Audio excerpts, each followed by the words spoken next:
Tu sais ce moment où tu regardes la personne avec qui tu partages ta vie et tu te demandes « Est-ce que je suis encore là, moi, dans tout ça ?»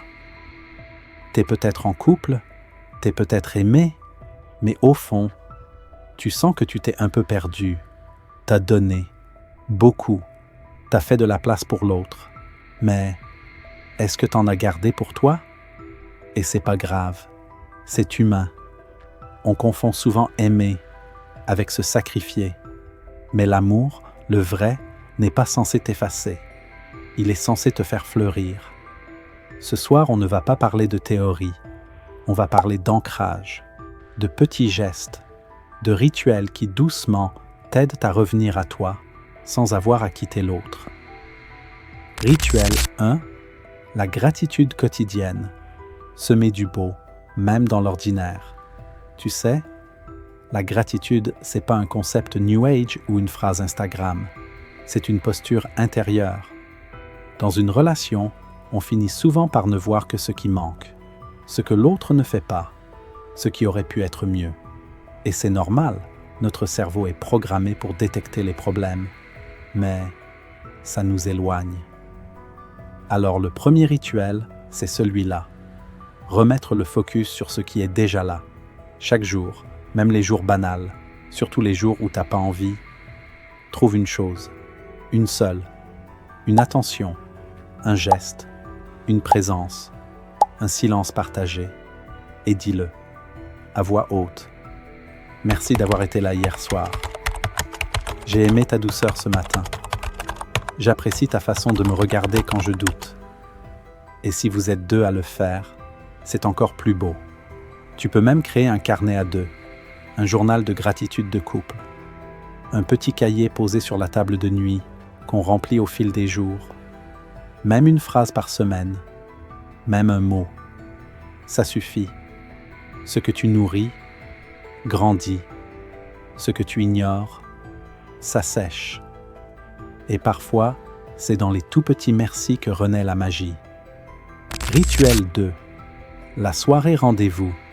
Recréer du lien dans un monde qui va trop vite. On court, on gère, on se croise plus qu'on ne se voit. Et puis, un jour, on se rend compte que le couple est devenu une to-do list, une succession de tâches, de routines, de fatigue. Mais l'amour, ça se nourrit. Pas avec du spectaculaire, avec de la présence. Alors ce deuxième rituel, il est simple. Créer un moment, chaque semaine, pour se retrouver. Juste tous les deux. Pas besoin de sortir au resto chaque fois. Pas besoin de dépenser. Ce qui compte, c'est l'intention. Ça peut être cuisiner ensemble un plat qu'on ne connaît pas, allumer des bougies et écouter un vinyle, marcher dans la rue sans but précis, se poser sur le lit et parler de ses rêves d'enfant, faire un jeu de cartes, réinventer un souvenir ensemble, mais surtout, pas d'écran, pas de distraction. Le vrai luxe, aujourd'hui, c'est l'attention. Ce moment, il rappelle que vous n'êtes pas que des colocataires, que vous n'êtes pas que des parents. Vous êtes aussi deux âmes qui ont choisi de se rencontrer. Et si tu veux vraiment t'y reconnecter, offre-lui ton regard entier pendant au moins 1 minute, en silence. Juste ça. Tu vas voir ce que ça fait. Rituel 3. Le point rencontré. S'écouter avant que ça casse. Ce rituel-là, il demande un peu de courage, parce qu'il nous confronte à ce qu'on ne veut pas toujours entendre. Mais c'est aussi l'un des plus puissants, le rendez-vous de vérité. 1 fois par mois. Pas pour faire un bilan comptable de la relation, pas pour régler des comptes, mais pour créer un espace sacré, un sas de décompression émotionnelle. Tu peux t'y préparer comme pour une cérémonie, choisir un endroit calme, allumer une bougie, prendre un thé ou une boisson qui vous apaise, éteindre les téléphones, respirer un peu avant de commencer et ensuite poser les vraies questions. Qu'est-ce qui t'a fait du bien ce mois-ci? Qu'est-ce qui a été dur pour toi? Est-ce que tu te sens toujours libre à côté de moi? Y a-t-il quelque chose que tu n'as pas osé me dire? Tu parles en « je ». Tu n'interromps pas l'autre. Tu écoutes pour comprendre, pas pour répondre. Et tu laisses de la place, même au silence. Parce que parfois, c'est dans le silence qu'on entend ce qui compte. Ce rituel, c'est pas un outil de contrôle. C'est un acte d'amour. Un moyen de dire « je tiens assez à nous » pour te demander comment tu vas, pour de vrai.